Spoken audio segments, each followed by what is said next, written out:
Hey, what's going on everyone? Demetrius back here and welcome back to another episode of What Kind of Shit Is That? For those of you who are new to the series or who the first time you're clicking on a video, let me go ahead and explain to you what this series is all about. Now this series is me taking anything in pop culture and video games, pretty much anything under the sun that I feel like I want to discuss, that I feel like is absolutely ridiculous, just makes no sense, just makes your head swirl around, you know? And then I discuss it and give my opinions on it. So today I have something yet a little bit new that I want to bring over. You know, last month's episode, for those of you who unfortunately had the displeasure of watching that, or you guys really didn't watch, you guys watched as a filter through me, that 50-50 challenge really got to me. But it also opened up my, eyes and ears and everything to different things to do with this series. So today, I got an idea, and it's kind of pretty much an asshole-ish idea, but today I decided to do something that a lot of people aren't really doing. I saw another YouTuber do it, and I was like, yeah, he's right. Now a lot of people are doing it, and it actually, it actually be kind of fun to actually do it. But today I'm going to be reviewing people's reviews of games and seeing their now I'm going to be looking at the absolute worst scores. Maybe not the worst, okay? Maybe not the worst, but pretty damn bad. As bad as I could find. Just ones that are just, kind of out there, and who knows, we might we might come across these people, because you got to think again, these are the people who are buying the game and that are making these reviews, and it brings up the point that not everybody should be able to do these reviews, unfortunately, because then they just become a big clusterfuck of just absolute nonsense and bullshittery. So I'm going to be looking at a few games and some comments on the site Metacritic and seeing what some of these gentlemen or ladies have to say about a few of these games that I'm going to start off with. So I'm starting with For Honor here, folks. I'm starting with For Honor. And For Honor is a really, really, really good game. I mean, it's so good. It's so good. Like, the battle mechanics are so awesome. But not everybody agrees with that, Not everybody agrees with that. And mostly the people who don't agree with that are usually the people who are on the terrible connection side of multiplayer, or people who don't read about the games and then buy it and expect a game that was literally built up basically what I think is going to be straight for E-League. I mean, this looks like a straight competitive E-League game from start to scratch, and they're expecting a single player campaign when it's not there. You're not going to get a fucking single player campaign out of a game that's designed for E-League. I mean, come on, let's just be real. And also the people who are still using AOL dial-up, because people get dropped like flies in this game, let me tell you. And that is a problem. But let me tell you, out of the few hundred matches that I have played, yes, it's been that many already, I think I can recall being dropped about 5 times. And that says to me is, if your connection's shitty, don't buy the game. It's not, I mean, yeah, you host your own games and it's player-hosted servers, but you have a shitty connection, I'm sorry, I don't know what to tell you, but this game's not for you. So at the top of this list here, we have Veriskari right here, and he says, dropping this shit right down to a 0. The peer-to-peer is really bad. No point bringing up gameplay. It's sluggish and destroyed by disconnects. The fanboys giving 10 of 10 must be hired by Ubi Fail. Now, this is obviously a gentleman or a woman who has unfortunately been on the wrong side of Ubisoft before, which a lot of people have, so no doubt there. But in terms of the sluggish gameplay, I mean, it's not that bad. It's really not bad at all. It's skill-based. Pretty much, it's simple to master a certain character. All I have to do is put about 30 minutes of work in the training or in practice mode or free mode, and you'll be all good to go. I don't think at all the game is sluggish. I just think people with absolutely horrific AOL type connections, AOL dial-up connections, are going to be fucking shit out of luck because they still have fucking old 2000, 1990 freaking connections. And that's not Ubisoft's fault that they haven't moved on. That's not their fault that they haven't gotten better connections. You got to stay up with the program, otherwise don't get games like this.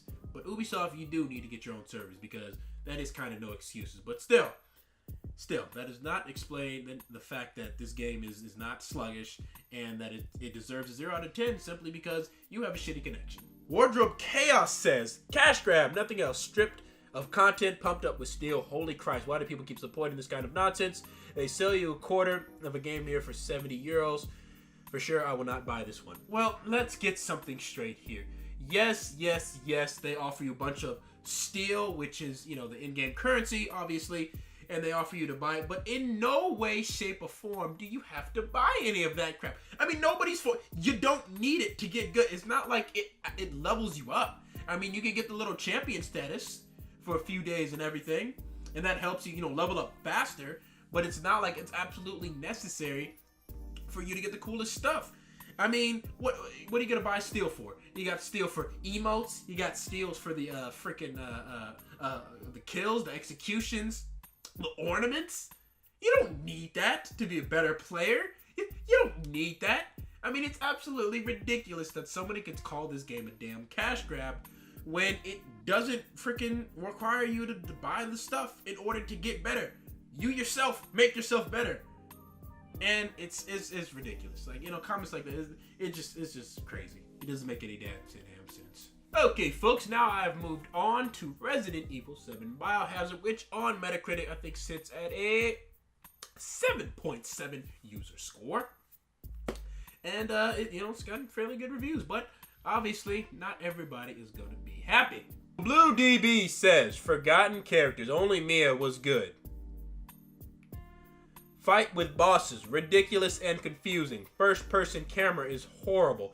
Incomplete history with holes for DLC, simple and unexplained ending, cool ambience. But bosses make lots of jokes that take away the terror. Okay, first thing that I gotta say about this. This person said Mia was the only good person in the fucking game. Which just, forget everything else. He said Mia was the only good character in the game. Mia! I'm not gonna get started. I'm not gonna get started on that shit. For those of you who don't know, who haven't played the game, I can guarantee you, if you go and play throughout the whole game, you're not gonna be like, gee, my most favorite character and beloved character in that game was fucking Mia. No. Odds are like 99.999999999% of the rest of us, you're gonna fucking hate Mia, or you're gonna have some form of sympathy for her because she got caught up in all this. Without spoiling too much for the game, for those of you who haven't played it or seen any of it, it's Mia. No, good God, no. And then on top of that, he says the first-person camera is horrible. That's fucking awesome. Normally, this Resident Evil isn't in first person. It was amazing experience of that, and the virtual reality of it, I can only imagine, enhanced the game tenfold. Like, so what is this person talking about? And what does he mean, incomplete history with holes for deals? I just gotta stop right now. I gotta stop right now. Okay, folks, and the last thing I want to talk to you guys about, or the last game that I want to read reviews about is Zero Dawn Horizon, or Horizon Zero Dawn, I'm sorry.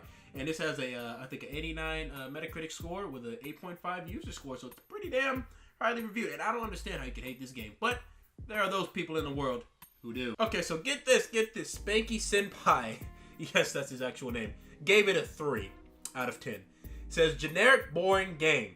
Walk into an area, a bunch of high-definition stuff happens, then you follow some marker by running for 10 minutes, spend 5 minutes killing a boring enemy, and repeat. Very disappointing. Now, that is a load of crap. You don't just spend frickin' 10 minutes walking somewhere and then killing an enemy. No, you spend 20 minutes. No, but all jokes aside, honestly, that is such a broad and just generic-ass comment in itself. I mean, there's much more to do. There's much more to explore, to craft, to create, to see. And these enemies are not boring. I mean, have you taken out a bandit camp, Spanky Senpai? Have you done that? Have you shot somebody in the head with an arrow? And you know how satisfying that is? I mean, my God. I mean, even climbing those damn tall necks is satisfying. I mean, holy crap. I haven't even scratched the surface at the potential of this game myself. And I know that there is so much to go around with it. Battles with the creatures are fucking amazing. And the moves that you get to use to kill them, the weapons that you get to use to kill them, are absolutely, absolutely gorgeous. There's hundreds of ways to do it. And honestly, I don't see how you could just get bored after just a few hours of playing. This game has hours and hours of content and hours and hours and hours of things to simply just go around and enjoy yourself with. Okay, so Dennis Carlson, now get this. This is the most wild one. It's the last one I'm doing. I'm done after this. He says, boring, tedious gameplay, and open world fake. If you make an open world, please don't fill it with pointless quests or collectibles. Overhyped game who turned out to be rather bland and repetitive with a nasty agenda, awful graphics, and poor gameplay. The game isn't quite worth playing. Now, I don't even know where to begin with that. I don't know where the hell to begin with some shit like that. Because what the hell is an open world fake? I don't know what that is.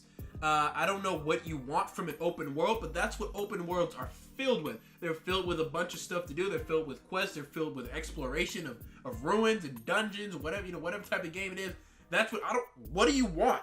What do you want, freaking Dennis Carl? Like, seriously, what the fuck do you want? And also, he was saying that the freaking graphics and gameplay is poor. Are you fucking shitting me?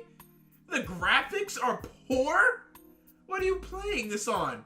Jesus, this guy must be playing on fucking 240p or some shit like that, because that's just absolutely ridiculous to say. It's ridiculous to say. The gameplay is one thing. If the gameplay is not your style, that's one thing. But you cannot sit here and straight-face tell me that Horizon Zero Dawn has fucked up graphics. Because it does not, okay? It does not. Its graphics are fucking amazing, alright? Jesus Christ, this guy needs to get off of the fucking 1970s television set that he has and actually get a damn life and stop just bashing and throwing random bullshit on something because he didn't like it, and because apparently a fucking fake world, a fake open world, whatever the hell that means, is what this game is. It's a fake open world. Fake open world, folks. There is nothing more to be said. Reading these really it wasn't as bad as I thought it was gonna be. Then again, I didn't get as deep as I thought I could. But reading these didn't really open up. These are actual people. You got to realize these are actual people writing these reviews and absolutely just shitting all over games. And it's pretty shitty, but it's the world. It's the internet. It's what we live in. And you know what? Some of these are pretty funny, and some of these were outright ridiculous. But this was an experience. I gotta say, this was an experience. I didn't expect this to be something fun, but it actually turned out to be pretty fun, except for that last one, that Dennis Carl guy. Holy shit. Oh boy. But anyways, that is it, folks, for this episode of What Kind of Shit Is That? This series shows and premieres once every month, so be sure to check out the previous episodes in the link in the description below to enjoy previous episodes, especially if you enjoyed this one. And I will talk to you guys in the next video. So if you enjoyed this video, make sure you hit that like button and subscribe to my channel for more content like this if you aren't already subscribed, and make sure to turn on that bell notification. That way you will always be notified whenever I upload a video and you will not miss a thing. And with that being said, I will see you all in the next video. Until then, I'm Demetrius Mack, and I'm out. Peace.